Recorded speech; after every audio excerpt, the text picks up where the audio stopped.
জয় শ্রীকৃষ্ণ, জয় শ্রী রাধে, জয় জগন্নাথ। নমস্কার বন্ধুরা, আশা করছি আপনারা সকলেই প্রভু জগন্নাথ দেবের বিশেষ কৃপায় ভালো আছেন এবং সুস্থ আছেন। বন্ধুরা, চলছে আষাঢ় মাস, আর কয়েক দিনেরই মাত্র অপেক্ষা। আগামী 16 জুলাই বৃহস্পতিবার দিন পালিত হবে 2026 সালের মহাপবিত্র রথযাত্রা। আষাঢ় মাসের শুক্লপক্ষের দ্বিতীয়া তিথিতেই পালিত হয় হিন্দু ধর্মের অন্যতম শ্রেষ্ঠ এবং গুরুত্বপূর্ণ তিথি এই রথযাত্রা। এই দিনে মহাপ্রভু জগন্নাথ দেব, বলভদ্র এবং সুভদ্রা দেবী রথে আরোহণ করে ভক্তদের দর্শন দেন। তাই বিশ্বাস করা হয় যে এই দিনে ভগবান নিজেই তার মন্দির থেকে বেরিয়ে সকল ভক্তের কাছে পৌঁছে যান এবং যারা এই দিনে সামান্য কিছু কার্য করে বা এই দিনে যারা ভক্তি মনে ভগবানকে স্মরণ করে, তাদের ওপর প্রভু জগন্নাথ দেবের বিশেষ কৃপা হয়। কিন্তু বন্ধুরা, আপনারা কি জানেন যে এই রথযাত্রার দিন এমন কিছু বিশেষ কার্য রয়েছে যেগুলো করলে সারা বছর সুখ শান্তি এবং প্রভু জগন্নাথ দেবের কৃপায় সৌভাগ্যে ভরে ওঠে। আবার এমনও কিছু কার্য রয়েছে যেগুলো অজান্ত এই দিনে করায় আমাদের সৌভাগ্যে নাশ হয়ে যায়। প্রভু জগন্নাথ দেবের কৃপা থেকেও আমরা বঞ্চিত হয়ে যাই। তাই আজকের এই ভিডিওটি কিন্তু বন্ধুরা আপনারা একেবারেই মিস করবেন না, কারণ আজকের এই ভিডিওতে বন্ধুরা আমরা ধাপে ধাপে জানব যে এই রথযাত্রার দিন সকালে ঘুম থেকে উঠেই সর্বপ্রথম কোন কার্যটি কিন্তু আপনারা অবশ্যই করবেন, এবং সকালে উঠে কোন জিনিসের এই দিনে দর্শন করা অত্যন্তই শুভ বলে মানা হয়, এবং এই দিনে কোন জিনিসটি গৃহে কিনে আনলে আমাদের সারা বছর গৃহে আয় উন্নতি বাড়ে, সৌভাগ্য বাড়ে, দুর্ভাগ্য কাটে, সন্তান পরিবার সংসারের সবার মঙ্গল হয় এবং সারা বছর আমাদের দারুণ কাটে। এবং প্রভু জগন্নাথ দেব এবং মা লক্ষ্মীর কৃপায় আমাদের বাড়ি ভরে ওঠে, যা যুগ যুগ ধরে ভক্তরা এই দিনে গৃহে সামান্য জিনিসটি কিন্তু নিয়ে আসেই। এছাড়া সাথে বন্ধুরা আমরা জানব যে এই দিনে কোন ভুল কিন্তু আপনারা অজান্তেও করবেন না, কারণ অজান্তে বেশিরভাগ মানুষই কিন্তু বন্ধুরা এই দিনে এই ভুল করে ফেলে, যার প্রভাবে তাদের ওপর প্রভু জগন্নাথ দেবের কৃপাও কিন্তু পড়ে না। তাই কোন কাজগুলো এই দিনে আপনারা এড়িয়ে চলবেন এবং কোন জিনিস এই দিনে আপনারা গৃহে অবশ্যই কিনে আনবেন, এবং সকালে উঠে এই দিনে আপনারা কোন সামান্য জিনিসের দর্শন করবেন।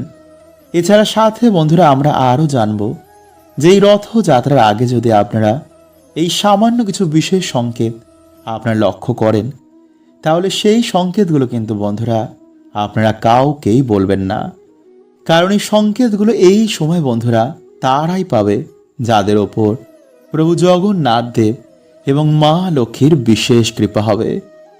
তাই অবশ্যই কিন্তু বন্ধুরা আপনারা ভিডিওটি পুরো দেখুন এবং পারলে বন্ধু বান্ধব পরিবারদের সাথে অবশ্যই শেয়ার করুন। বন্ধুরা, প্রত্যেক মানুষ চায় যে তার জীবনে সুখ সমৃদ্ধি আসুক, খারাপ সময় কখনো যেন তার জীবনে না আসুক। কিন্তু বন্ধুরা, এমনটা সম্ভব নয়, কারণ আমাদের জীবনে সুখ দুঃখ গোল গোল ঘোরে। সুখ চলে যাওয়ার পর দুঃখ আসে, আবার দুঃখ চলে যাওয়ার পর সুখ ফিরে আসে। হ্যাঁ বন্ধুরা, আমি জানি যে দুঃখের সময় কাটানো অনেকই কষ্টকর হয়, কিন্তু এই সময় কিছু এমন সংকেত প্রাপ্ত হয় যা দেখে আপনি সহজেই বুঝতে পারবেন যে আপনার ভালো সময় কখন আসতে চলেছে। হ্যাঁ বন্ধুরা, তাই অবশ্যই ভিডিওটা পুরো দেখবেন। নাম্বার 1, যদি সকালে কোনো কাজে যাওয়ার সময় প্রায় দিনই কোনো বাছুরকে গোমাতার স্তন পান করতে দেখেন, বা যদি স্বপ্নে প্রায় দিনই কোনো দেব দেবীর আগমন হয়, তো ভাববেন আপনার জীবনে এবার ভালো সময় আসবে। নাম্বার 2, যদি পুজো করার সময় আপনার চোখ দিয়ে জল পড়তে শুরু করে, বা পুজো করার সময় যদি আপনার মনে হয় যে তিনি আপনাকে দেখে হাসছেন, তো এটা খুবই ভালো সংকেত মানা হয়। এর মানে ঈশ্বর আপনার ওপর খুবই প্রসন্ন, আর আপনার জীবনে ভালো সময় খুব তাড়াতাড়ি আসবে। নাম্বার 3, যদি আপনার বাড়িতে বারবার কুকুর, বিড়াল, গরু, হনুমান এমন জীবের আসতে শুরু করে, বা যদি হনুমান এসে আপনার বাড়ি থেকে কোনো খাবার নিয়ে যায়, বা যদি গোমাতা এসে আপনার বাড়ির সামনে দাঁড়িয়ে পড়ে, বা যদি আপনার বাড়িতে কুকুর বিড়ালেরা বাচ্চা জন্ম দেয়, বা যদি চড়াই পাখি আপনার বাড়িতে বাসা বাঁধে, তো এটা খুবই ভালো সংকেত মানা হয়, কারণ আপনার বাড়িতে কোনো পজিটিভ এনার্জির বাস রয়েছে। এর কারণে এরা ছুটে ছুটে আপনার বাড়িতে চলে আসে। নাম্বার 4, যদি আপনার ঘুম ভোর 3টে থেকে 5টার মধ্যে ভেঙে যায়, তো ভাববেন আপনি খুবই ভাগ্যবান, কারণ ব্রহ্ম মুহূর্তে আপনার বাড়িতে কোনো দেব দেবীর আগমন হয়, আর তিনি এসে আপনাকে ঘুম থেকে তুলে দেন। যদি আপনি ঘুম থেকে উঠে সেই সময় জপ তপ করেন, তো আপনার জীবন খুব তাড়াতাড়ি পরিবর্তন হবে। নাম্বার 5, যদি আপনার বাড়িতে হঠাৎই কালো পিঁপড়ের আগমন বেড়ে যায়, তো বুঝবেন যে আপনার বাড়িতে মা লক্ষ্মীর আগমন হবে, ফলে টাকা পয়সা জনিত কোনো রকম সমস্যা আপনার জীবনে আর থাকবে না। তাই অবশ্যই বন্ধুরা পিঁপড়েদের প্রণাম করে আটাতে চিনি মিশিয়ে তাদের খেতে দিন। নাম্বার 6, যদি আপনার বাড়িতে একই জায়গায় 3টে টিকটিকি দেখতে পান, তো এটা খুবই শুভ মানা হয়। এরাও বাড়িতে মা লক্ষ্মীর আগমনের সংকেত দেয়। নাম্বার 7, যদি আপনার বাড়িতে হঠাৎই বাচ্চাদের আগমন বেড়ে যায়, বা যদি বাচ্চারা আপনাকে দেখেই একগাল হাসি দেয়, তাহলে ভাববেন আপনার সাথে ঈশ্বরের আশীর্বাদ রয়েছে, কারণ ছোট ছোট বাচ্চারা ঈশ্বরকে দেখতে পায়, তাই আপনার দিকে তাকিয়ে তারা একগাল হাসি দেয়। বন্ধুরা, আপনারা কি জানেন যে 5টি কাজ করলে কখনো মানুষের ওপর ঈশ্বরের কৃপা হয় না, সর্বদাই তাদের জীবনে দুর্ভাগ্য লেগে থাকে, এবং এই কাজগুলো বন্ধুরা করলে মহাদেব প্রচণ্ড রুষ্ট হয়ে যান, এবং শনি দেবের বক্র দৃষ্টিও তাদের জীবনে এসে পড়ে। তাই বন্ধুরা, ভুলেও আমাদের এই কাজগুলো কখনো করতে নেই।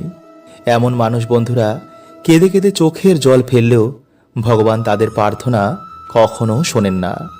এছাড়া বন্ধুরা, আমরা আজকের এই ভিডিওতে জানব যে পৃথিবীর সব থেকে বড় পাপ কি, কাদের প্রার্থনা ভগবান কখনো শোনেন না। তো নমস্কার বন্ধুরা, আমি রাজু, আর আমাদের চ্যানেলে আপনাদের স্বাগত। তার আগে বন্ধুরা, ভিডিওটি একটি লাইক করে কমেন্টে হর হর মহাদেব ও জয় শ্রীকৃষ্ণ অবশ্যই লিখুন। বন্ধুরা, ভগবান শ্রীকৃষ্ণ বলেন যে মানুষ জীবনে পাপ পুণ্য উভয়ই করে, কিন্তু কিছু মানুষ জীবনে পুণ্য করার আগে পাপকেই বেছে নেয়, যার ফলে বন্ধুরা তার এই জন্ম এবং পরের জন্মের ভাগ্য নির্ধারণ হয়। তাই মানুষদের বন্ধুরা যে কোনো কাজ করার আগে তার পরিণাম কি হবে তা ভাবা উচিত। মানুষ জীবনে অনেক পুজো অর্চনা করে, কিন্তু তার দ্বারা বন্ধুরা এমন কিছু ভুল হয়ে যায় যা তার সমস্ত পুণ্যকেই ঢেকে দেয়। তাই বন্ধুরা, ভগবান শ্রীকৃষ্ণের অনুসার মানুষের সব থেকে বড় পাপ হচ্ছে নাম্বার 1। বন্ধুরা, ভগবান শ্রীকৃষ্ণ বলেন যে সংসারের সব থেকে বড় পাপ হচ্ছে কোনো স্ত্রীর সম্মানের সাথে খেলা করা। কারণ বন্ধুরা, মানুষ এই সংসারে একজন স্ত্রীর গর্ভ থেকেই জন্ম নেয়। তাই বিনা কারণে বন্ধুরা কখনো কোনো স্ত্রীর সাথে কখনো কোনো খারাপ ব্যবহার করতে নেই। তাই যে মনুষ্য বন্ধুরা স্ত্রীর সম্মানের সাথে খেলা করে, তার সাথে বাজে কর্ম করে, তাকেই পাপ বন্ধুরা জন্ম জন্ম ধরে ভোগ করতে হয়। মহাভারতে কৌরবদের বিনাশ হয়েছিল নারীর অসম্মানের জন্য। রাবণ এত জ্ঞানী হওয়া সত্ত্বেও তার বিনাশ হয়েছিল নারীর অসম্মানের জন্য। তাই বন্ধুরা, ভুলেও কখনো আমাদের এই কাজ কখনো করতে নেই। নাম্বার 2, বন্ধুরা যে স্ত্রী বা পুরুষেরা নিজের জীবন সঙ্গীকে ঠকিয়ে অন্য কারোর সাথে সম্বন্ধ রাখে, কাউকে মিথ্যা বদনামে ফাঁসায়, স্বামী বা স্ত্রীর গায়ে হাত তোলে, পয়সা কম থাকার জন্য যে স্বামীকে সম্মান করে না, যে স্বামী স্ত্রী বা কন্যা সন্তানের দায়িত্ব পালন করে না, যে মাতাপিতারা গর্ভেই কন্যা সন্তানদের হত্যা করে ফেলে, বন্ধুরা এটি হচ্ছে মহা পাপের মধ্যে একটি। নাম্বার 3, ঈশ্বরের অস্তিত্বকে অস্বীকার করা। বন্ধুরা, অনেকেই দুটো বই পড়ে মনে করে যে আমি সব জানি, কিন্তু বন্ধুরা মানুষ এখনো নিজে কেই জানে না তো যিনি অনন্ত ব্রহ্মাণ্ড বানিয়েছেন তাকে কিভাবে মানুষ জানবে? শুধু আমরা মূর্খতার জন্য ঈশ্বরের অস্তিত্বকে চ্যালেঞ্জ করি। নাম্বার 4, বিনা কারণে কারো হত্যা করা। বন্ধুরা, সে পশু পাখি হোক বা মানুষই হোক, ঈশ্বর সবাইকেই সৃষ্টি করেছেন তার বাঁচার জন্য। তাই আমাদের কারো অধিকার নেই যে ঈশ্বরের বানানো এই সৃষ্টিতে কাউকে মেরে ফেলা। নাম্বার 5, ঘুষ নেওয়া, আত্মহত্যা করা, দেহ ব্যবসা করা, মিথ্যা সাক্ষী দেওয়া, অন্যায়ের প্রতিবাদ না করা, মাতা পিতা গুরুজনদের অপমান করা। বন্ধুরা, হয়তো ঈশ্বর আমাদের সব পাপই ক্ষমা করে দেবেন, কিন্তু যে মা বাবার মনে দুঃখ দেয়, স্ত্রীদের অপমান করে এবং কোনো গরিব দুঃখীর চোখের জলের কারণ হয়ে দাঁড়ায়, তো বন্ধুরা কখনো কিন্তু এমন পাপের ক্ষমা ঈশ্বর আমাদের করবেন না।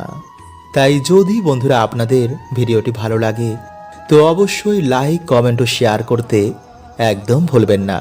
বন্ধুরা, ভগবান শ্রীকৃষ্ণের অনুসার এই মানব শরীর অত্যন্তই দুর্লভ হয়, কারণ এই মানব শরীরেই আমরা একমাত্র ঈশ্বর প্রাপ্ত করতে পারি। তাই যদি আমরা শাস্ত্রের অনুসার কিছু নিয়ম পালন করি তো অবশ্যই বন্ধুরা আমরা জীবনে সুখ সমৃদ্ধি প্রাপ্ত করব। কারণ বন্ধুরা, আমরা জন্ম নিতেই আমাদের ওপর 3টি ঋণ চেপে যায়, আর সেটি হলো পিতৃঋণ, দেবতা ঋণ আর এই প্রকৃতির ঋণ।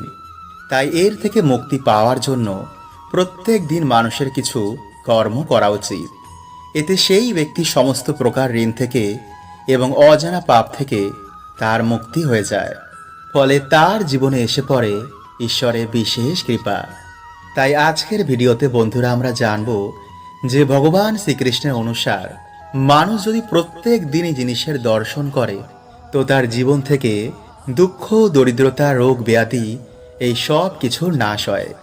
ব্রহ্মপুরাণে অনুসার মানুষের প্রত্যেক দিন ঘুম থেকে ওঠার পর মানে স্নানের পূর্বে এই বিশেষ জিনিসগুলো বন্ধুরা আমাদের অবশ্যই দর্শন করা উচিত।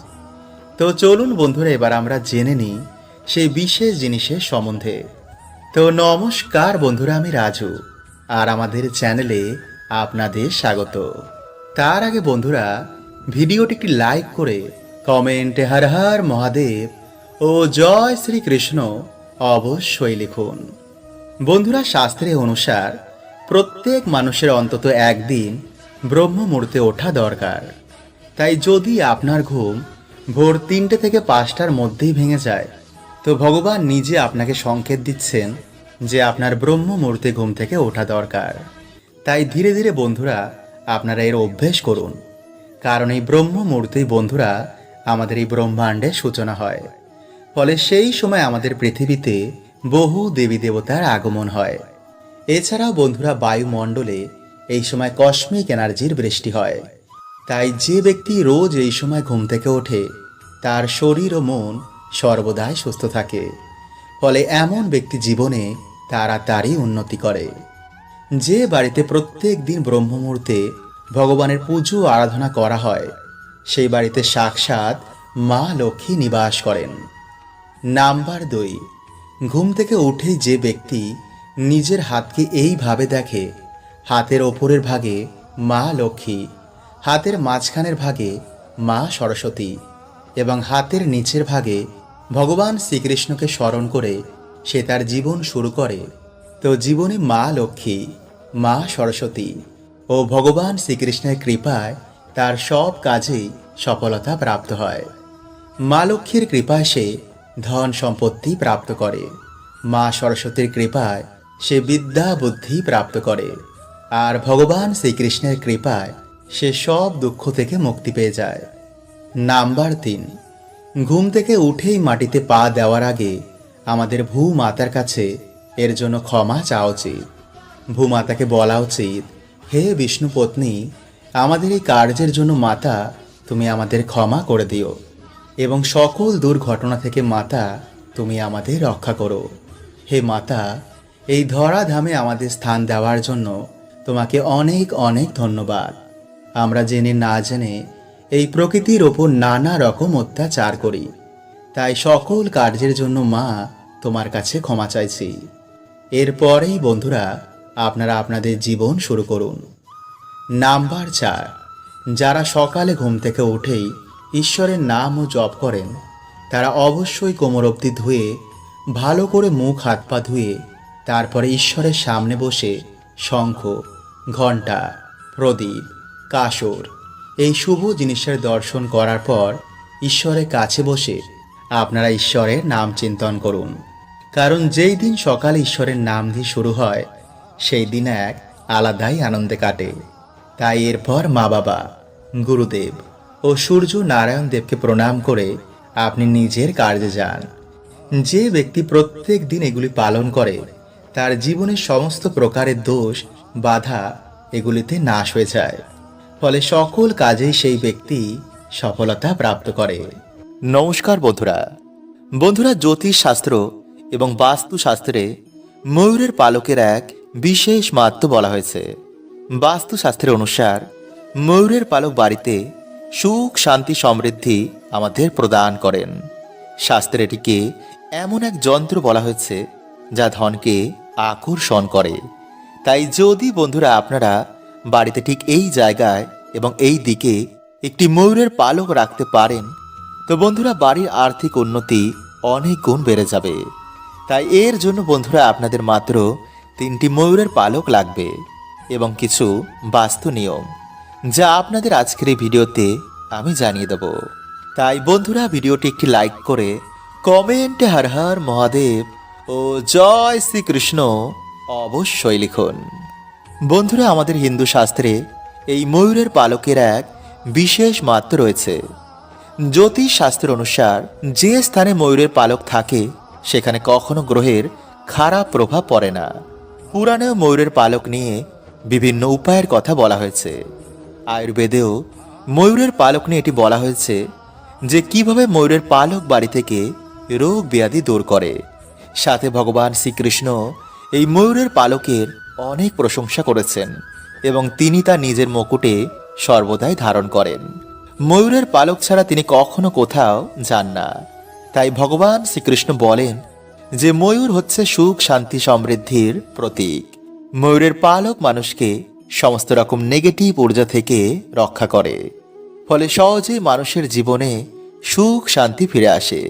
তাই হিন্দু ধর্মে ময়ূরকে মা লক্ষ্মী, মা সরস্বতী, শ্রী গণেশ, হনুমানজি এবং কার্তিকীজির সাথে যুক্ত করা হয়েছে।